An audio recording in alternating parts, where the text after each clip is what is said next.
Hello and welcome to the special test Ultimate Edition where we do them all, and Annabelle's going to read the test off. I'm going to explain the test and perform it. Alright, first test, anterior drawer of ankle. So for the anterior drawer of ankle position is going to be supine, and the patient's going to have her ankles can be laying off the bed, and basically we're testing for the anterior talofibular ligament, and I'm gonna hold down the tibia as I pull on the calcaneus, and any laxity would indicate that test is positive. Next one. Talar tilts. Talar tilts, we're testing for inversion and eversion injuries. So for inversion injuries, when I'm going to be inverting the ankle, one position is the same, it's supine. I'm going to be testing for the calcaneofibular ligament, and for the eversion injuries, when I'm going to be everting the ankle, we're going to be testing for the deltoid ligament. So I'm going to do that, and again, any laxity or pain here will indicate that that's positive, and I'm going to evert the ankle and see if there's any pain or laxity there. In this case, it's negative. No pain, no laxity. Alright. False positive. Oh, and sorry, bilaterally, and false positive would be for eversion, there would be pain, and that would indicate that there could be a fibular fracture. Alright, Kleiger's test is next. Yes, Kleiger's test. For Kleiger's test, we're testing for deltoid injuries and high syndesmosis injuries. Position is the same, patient is laying supine, and I'm going to put my hand on the fifth metatarsal, and I'm going to evert the foot and push up on it. And I'm going to watch for pain with the deltoid ligament, and I'm going to watch for our malleoli separating for the high syndesmosis injury. Alright, next percussion test. Percussion test, testing for fractures in tibiofibula. I'm going to, position is going to be supine, and I'm going to bump the calcaneus, the heel, creating percussion, and if there's any pain in the area, that would indicate that the test is positive. And again, we can do it bilaterally. Also done with... Oh, sorry, also can be done with a tuning fork. Alright, squeeze test. For squeeze test, again, we're testing for position supine, we're testing for any fractures, and we're just going to squeeze on the sides of where the suspected fracture is, and any pain would indicate that the test is positive. There might be a slight fracture there. Okay, Thompson's test. Thompson's test, patient is going to be prone, so the patient is going to be laying on her belly, and for Thompson's we're testing... Yes, and foot is going to be, in this one, foot is going to be laying off the bed, so if you could squish back a little bit. Yes, and so I'm going to, for Thompson's, we're testing for Achilles tendon rupture, and I'm going to squeeze her, squeeze her calf muscle, and as you can see, our Achilles tendon is connected to the calcaneus, and every time I squeeze it, the foot comes off, and if the tendon was ruptured, the foot would just stay down every time I would squeeze it. So in this case, it's negative, and she doesn't have an Achilles tendon rupture. Next one. Okay. That was Thompson's, right? Yes, that was Thompson's. Okay, anterior drawer of knee is next. Anterior drawer of knee, so the position is going to be supine, and the knee is going to be bent in a 90-degree flexion, and I'm going to be sitting on the foot to stabilize it. And for the anterior drawer of the knee, I'm going to put two of my thumbs on the sides of tibial tuberosity, and I'm going to put other fingers on the popliteus, the popliteal fossa, and I'm going to draw the tibia forward, or pull the tibia forward. We're testing for ACL sprains in this one, and if there's any extra laxity there, that would indicate that the test is positive.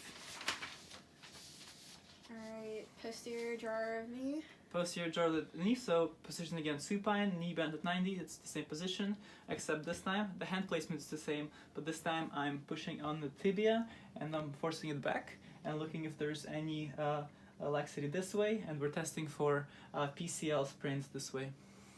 Okay, valgus stress test of the knee. Valgus stress test of the knee. For this one, we're testing, so we're going to be applying valgus force, so we're testing for the MCL, or the medial collateral ligament, and position is going to be supine, patient's laying, and I'm going to grab the distal end of her tibia, and I'm going to apply pressure on the proximal end of her fibula, so creating valgus force, and seeing if there's any laxity. I'm going to do this at 0 degrees and at 30 degrees and check if there's any laxity there. In this case, doesn't seem to be the case, and I'm going to do it bilaterally. And yeah, the test is negative. Okay, that one was valgus or varus? That was valgus. Now we're in varus. Varus stress test Yes, only. varus stress test. Same concept, except this time we're applying. We're holding the tibia down at its distal end. We're applying pressure from the medial side, so varus force. And this time we're testing for the LCL, or the lateral collateral ligament of the knee. And we're going to do this. We're going to do it at 0 and again at 30 degree and see if there's any laxity. And in this case, there isn't, and the test is negative. Okay, Lockman's test. Lockman's test, testing for ACL tears. Position is going to be supine with the knee bent in 30 degrees. And for Lockman's test, I'm going to grab the proximal end of the calf muscle, and I'm going to grab above the distal end of the quadriceps, and I'm going to pull on the tibia. I'm going to pull it forward. And if there's any laxity, that would indicate the test is positive and there's an ACL sprain. It's best. Best performed right after the injury. Nice. Okay. Lely's test. Lely's test. For Lely's test, it's a gold standard for ACL tears, and I'm going to perform it with putting my fist under her calf, and again we're testing for ACL here. There we go, if it would stop rolling over. And I'm going to apply force on the distal end of her femur, and I'm going to apply force. Her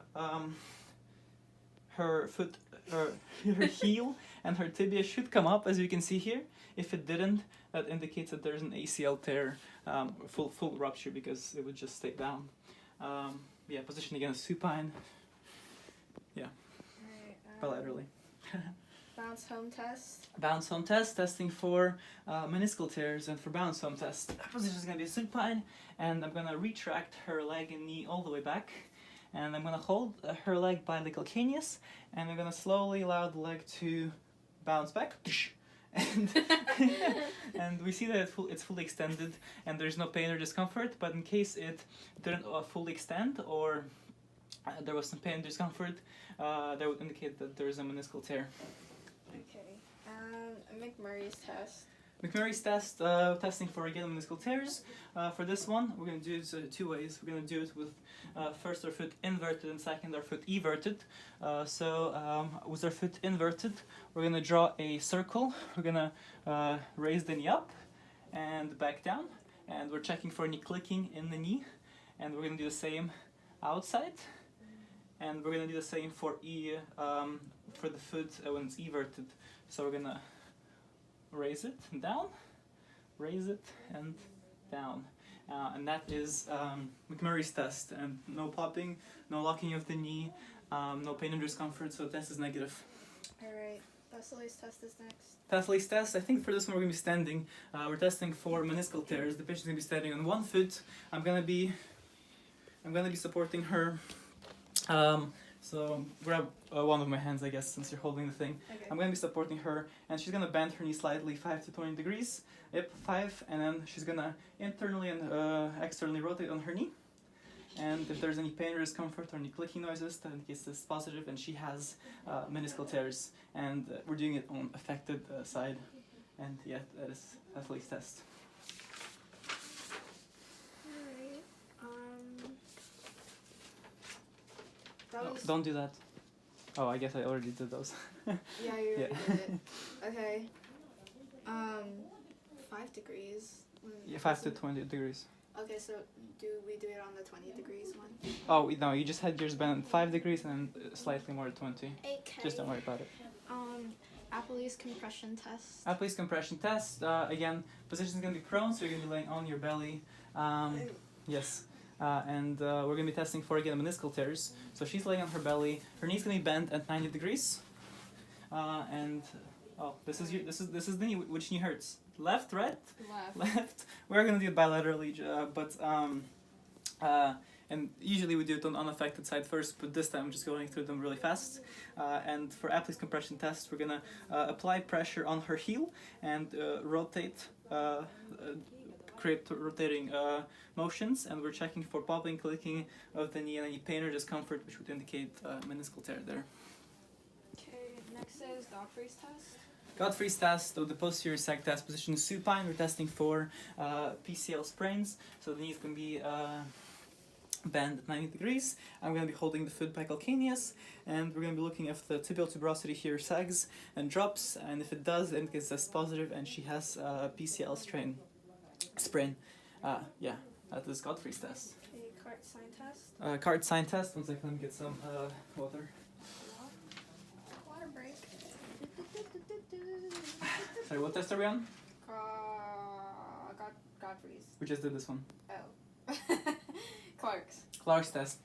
Clark's test, knee position supine, leg is going to be bent 20 degrees. We're gonna slightly, there you go. We're gonna apply pressure right above the patella, and we're testing for chondromalacia or patellar tracking. We're gonna apply downward pressure right above the patella, and we're gonna ask her to flex her quads and extend the knee all the way. So the patella goes into our arm, and we're gonna try to force the patella back. And in this case, there's no pain or discomfort, but this will be pretty painful. And if there was pain or discomfort, that would indicate the test is positive and they have chondromalacia. Next is Trendelenburg's test. Trendelenburg's test. For this one, position is gonna be standing on one foot.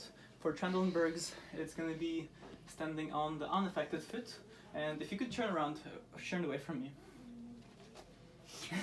Yes, and she's gonna be standing on the unaffected foot, and we're comparing her hip points, and so we're testing for weak abductor muscles, and if her hip would be sagging down towards the affected side, and so the unaffected side would be higher, the tip here would be higher than the lower, that would indicate that the test is positive and she has weakness in her hip abductors, but in this case the hip level is even, so the test is negative. Thomas's test. Thomas's test. So for Thomas's test, position is going to be supine, and we're testing for hip contractures. And I'm gonna bring.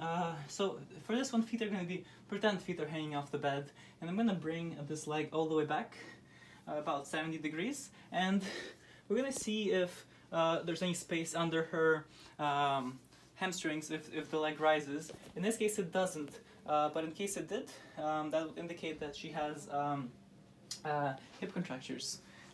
And the next one is Kendall's, very similar, except this time, if you could squish forward, one of her legs is hanging off the bed at the knee level. At the knee level? Yes. And this bed is kind of short. Oh, even further. Your legs should be, yeah. There you go. So you can drop your legs. There you go. And we're gonna do the same. We're gonna bring her knee back. So there's the bar here. There you go. We're gonna knee, and again, we're bringing in for both of these the unaffected knee, and we're performing them bilaterally too. And so we're bringing in the unaffected leg, and the same thing. We're looking if the affected side comes up or doesn't, and that will indicate that she has hip tightness if the test was positive. If it did come up, but in this case it's negative. Okay, Ober's test? Ober's test, you're going to be laying on your side, so if you could lay on your right side, yeah, okay. Facing us, and knees slightly flexed. And we're testing, in this case we're testing her left leg, the leg that's on top. I'm gonna go on this side. We're gonna bring the leg, we're gonna abduct it and bring it back, and then we're gonna allow it to drop. And in this case it does, but in case it doesn't, that indicates that she has tight iliotibial bend. Needs more water, man. And yeah, so if the leg would stay up and wouldn't drop, that indicates if the leg would, yeah, if it would just stay right here, but in case it drops, but it would indicate iliotibial tightness. Renee's test? Which one? Renee's. So for this one you're gonna be standing, and for this one you're gonna be standing on one leg, knee flexed at 40 degrees, and we're testing for, again, tensor fascial ladder, or, sorry, we're testing for, again, you're going to be standing on affected leg, so okay. we're testing this one, we're testing for a tightness and bend at 40 degrees, There you go. Testing for tightness in, I know, tensor fascia lata or the IT band, and if what makes this positive, if that would be pain in the lateral femoral condyle. In this case, she seems fine. Patrick Faber test. Patrick Faber. Supine for this one. You're gonna be laying the knee that, the leg that we're testing, and we're gonna bring over. So what Faber stands for is femur abduct externally rotate. So we're gonna place the knee over here, which is what we're doing with the knee, and we're gonna press down on the knee slightly. And if there's any pain or discomfort, that indicates that this is positive. And in this case, we're testing for hip problems or sacroiliac issues. Yes. Ta-da. Okay. Straight leg raise test. Straight leg test. So I get position supine. We're just gonna be raising her leg. We're gonna do it bilaterally, obviously, but let's just do it with one leg. We're gonna raise it. We're gonna start raising it, and if there's any pain or discomfort from 0 to 30, that just means she has hip problems or tight hip flexors. If there's any pain from 30 to 60, that indicates that there's issues with or just nerve root issues. And then from 70 to 90, if there's any pain right here, that would indicate sacroiliac issues. Yeah. I almost feel pain. Almost? Well, yeah. It's just We do have. It's okay. Our posture isn't the best, yeah. Valsalva maneuver. Valsalva maneuver, ooh, for this one you're gonna sit up and you're gonna pretend like you're blowing to stimulate, or you're gonna just feet down. Feet on the floor, yes, sitting up. And you're gonna pretend like you're blowing in your finger, but not actually like blowing, but just pretend like, yeah. You're stimulating the bowel movement, and this one's testing for hernia. And again, yeah. Pain or discomfort would indicate that there's hernia. Okay, slump test. Slump test, for this one you're going to be, again, sitting up, and you're going to extend one of your knees all the way and dorsiflex it, so bring your toes back. And you're going to slowly start slumping forward. I'm not looking at the things. Slumping forward, and if there's any pain there, that would indicate that you have sacroiliac issues and nerve root issues. Okay. Koenig test? Which one? Koenig? Which one? Koenig? Koenig? Koenig. Oh, I remember this one. His position is supine. Oh, almost forgot. Position is supine. Okay. We're testing for sacroiliac hip issues, and we're gonna flex the knee at 90 degrees, and we're gonna slowly start extending the knee. And as we do it, if she starts feeling any pain or discomfort, that would indicate that test is positive. In this case, she seemed fine. That is Koenig test. Yeah. Okay, anterior drawer of shoulder. Anterior drawer of shoulder. So if you could scooch with your right side closer to the edge of the bed. And for anterior drawer of the shoulder, give me this arm. Whale. Okay. Okay, for this, for the anterior drawer, we're gonna be pulling on the shoulder up, and we're going to be testing for the anterior glenohumeral instability or the anterior labrum issues and any laxity. We're going to make sure to hold her shoulder down to make sure we're just pulling on the head of the bone. And in this case, there's no laxity, which indicates the test is negative. Alright. Apley's compression test. Apley's compression test. Apley's compression test.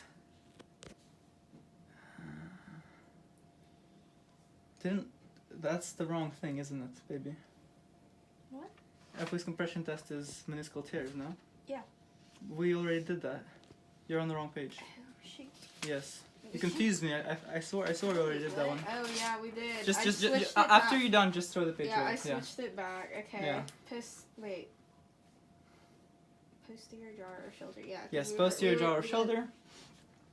Same thing, except this time we are pressing down on the shoulder, and we want to make sure it's hanging off the side of the bed. We're pressing down on the shoulder, and if there's any laxity or pain, that indicates that she has posterior glenohumeral instability and posterior labrum issues.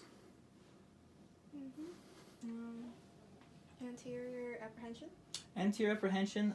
So for this one, arm is going to be abducted at 90 degrees, and elbow is going to be bent at 90 and externally rotated. And we're gonna stabilize her shoulder and we're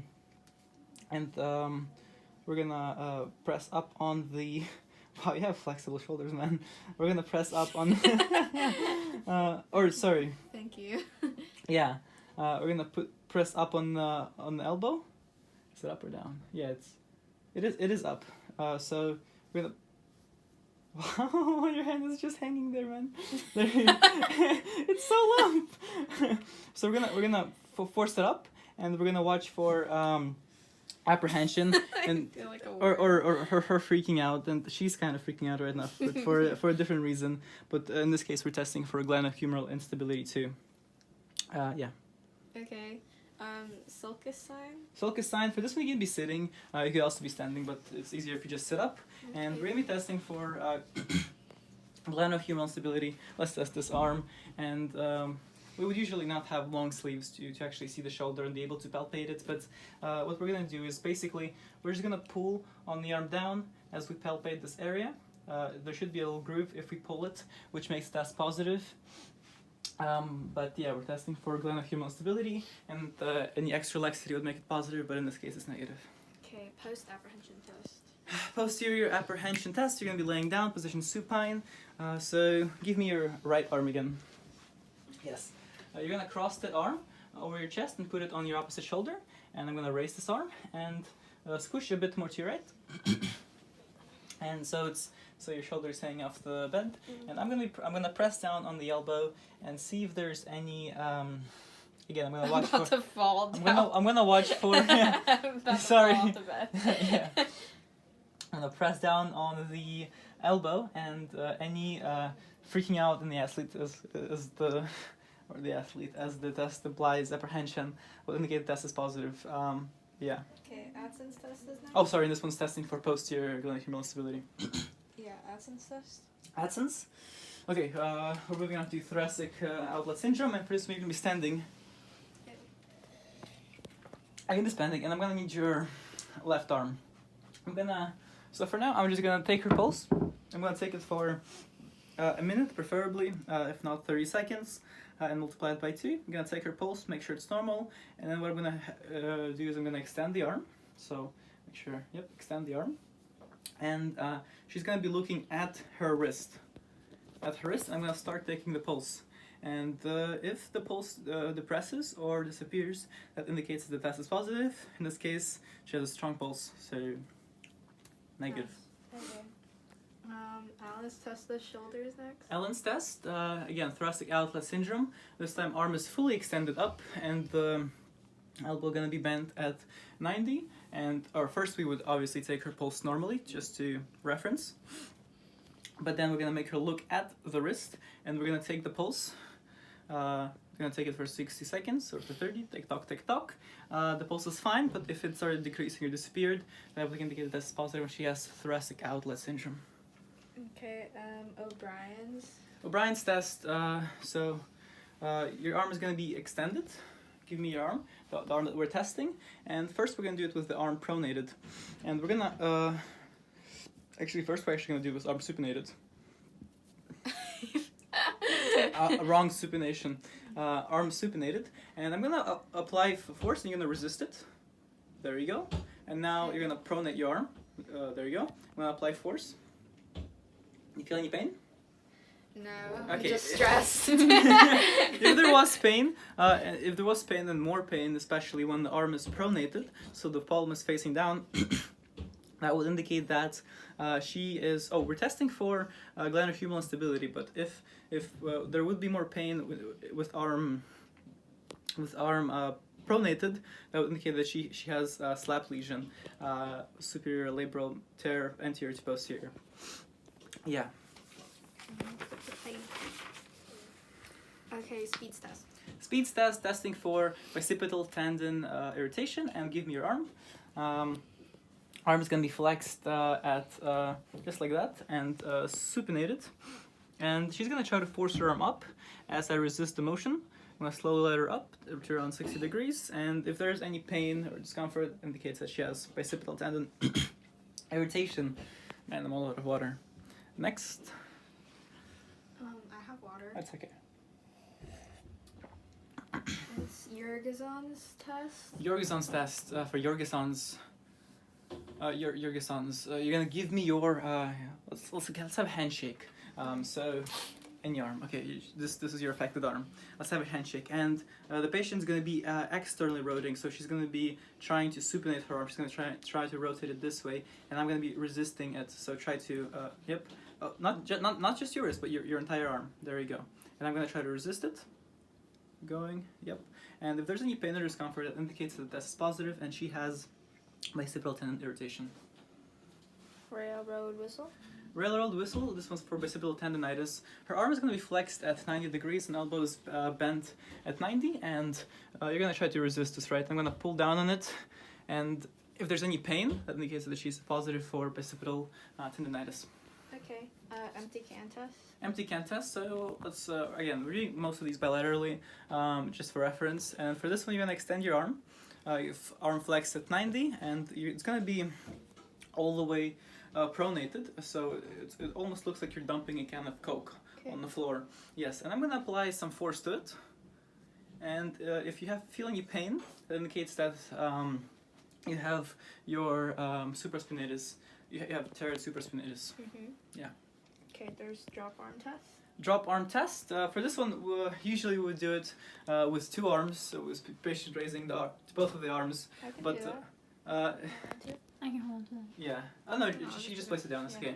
So face them, and she's gonna slowly raise her arms all the way up to her ears. Okay. Yep, slowly, and then she's gonna. Whoa, you're fast, man. And she's gonna slowly lower them. And we're gonna make sure that we're testing for the rotator cuff and the supraspinatus stairs, and in this case she does it with full control. But in case there was arm in the weakness in the arm, or the patient would be unable to lower it steadily, that would indicate that that's positive. She does it fine.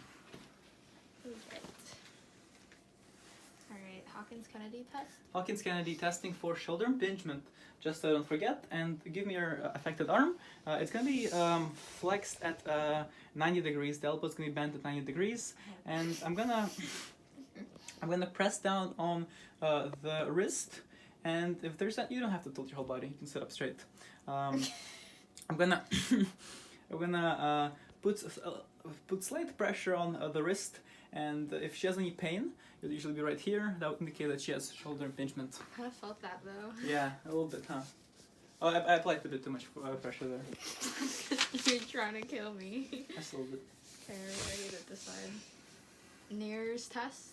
So nears to ears, so the patient is going to perform this test on their own. The position is going to be standing, and if you want to stand up, and you can place the folder down for now.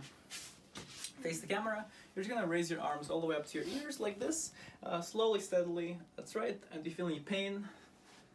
No? No. No pain? Yeah, we're testing for shoulder impingement. Someone with impinged shoulder wouldn't be able to raise their arm all the way up to their ears.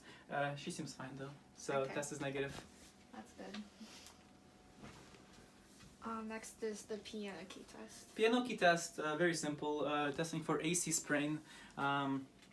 So we're gonna palpate the clavicle, and we're gonna press down, and again we're doing the affected side. We're gonna press down on the distal end of the clavicle, and we're gonna see if it goes down. Like we can press down on it like a piano key, and in case we do, indicates that it's positive. But then again, some people have very flexible clavicles, and the test might be false. Okay. Valgus stress test of the elbow. Okay, of the elbow. So for this one, you're gonna be positioning the supine. You're gonna be lay down. I guess you could be sitting up, but I like to do it laying down. But elbows, elbow's gonna be all the way extended, and the arm is gonna be supinated, and I'm gonna extend it. We have hyperextension here. Whoa, whoa! Yours is super hyperextended. No way. Woohoo! Am I special? Yes. And this is, you had valgus, right? Yeah. We're testing for the MCL or the medial ligament. we're gonna apply pressure on the lateral side and see if there's any laxity, in which case the test is positive. She seemed fine now. And then for the varus stress test, same thing, but we're testing the, okay, see, I need to see your elbow because, okay, there you go. Extend it. Okay, because it almost rotates when you extend it. Because, yeah, so for varus stress test, I'm gonna apply pressure on the medial side as I'm holding the distal end of her hand and see if there's any laxity. In this case there isn't, but in case there was, there would be an LCL sprain there. Alright, lateral epicondylitis test. Lateral epicondylitis, you can sit up for this one.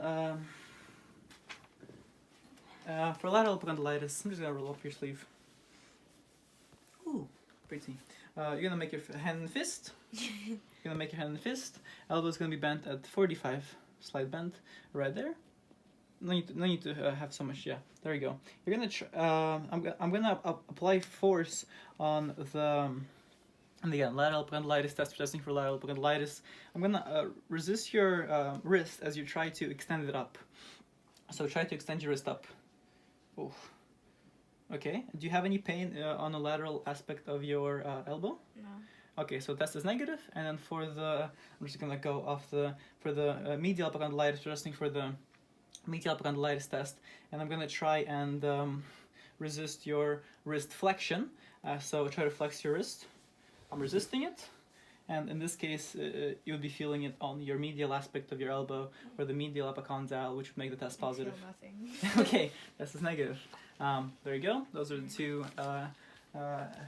yeah, epicondylitis tests. Alright, Tinel's sign of the elbow. Tinel sign of the elbow. So let's just give me one of your arms. For this one, we're testing for ulnar nerve compromise. We're gonna tap the nerve on the medial aspect of the elbow, and any tingling or numbness when we're doing that, it would indicate that test is positive, and again, we would perform these bilaterally. Okay, Tinel sign of the ankle. Tinel sign of the ankle, so why don't you sit up straight for me? Straight leg. Like Okay. not legs crossed. For this one, if you could lower the camera, we're testing for the posterior tibial nerve, and we would just tip behind the medial malleolus here, and again, any tingling sensation at the on the fingers or on the bottom of the foot would indicate the test is positive. Finkelstein test. Finkelstein test, testing for De Quervain's syndrome. So you make a fist for me. And you're gonna make a fist with your thumb on the inside of it, right? And then you're gonna force your wrist down. You're gonna force it down, like that. Nope, not down like this. Force your wrist down. There you go. And if there's any pain when you're doing that, if there's any pain right here, that would indicate that you're positive for De Quervain's syndrome. Interesting. Phalen's test. Phalen's test. For this one, we're testing for carpal tunnel syndrome, and for this one, you're gonna flex both of your arms up like this with elbows at 90 degrees and internally rotated, and you're gonna put, yeah, that's right, your wrist up against each other and apply slight pressure, and you're gonna do this, put in front, you're gonna do this for about a minute, so we'll just wait here. Shall we wait here a minute? Yeah, most of us probably have it, but if you start to feel any tingling or numbness sensation or pain, that would indicate that this is positive and that person has carpal tunnel syndrome. You can stop now. But what if I have carpal tunnel? Okay. We're not very thorough. Alan's test of wrist. Alan's test of wrist, I think it's the last one on the thing. So just, we're testing for, again, we would do this bilaterally, we're testing for the arterial flow to the palm, and I would put two of my thumbs on two arteries here on the wrist, and I would ask her to flex and extend her fingers many times over and over again as I'm pressing down, and then fully extend your fingers for me. And her palm appears white, and I'm gonna let go of the arteries, and blood is slowly gonna flow into her palm, and it's gonna appear red.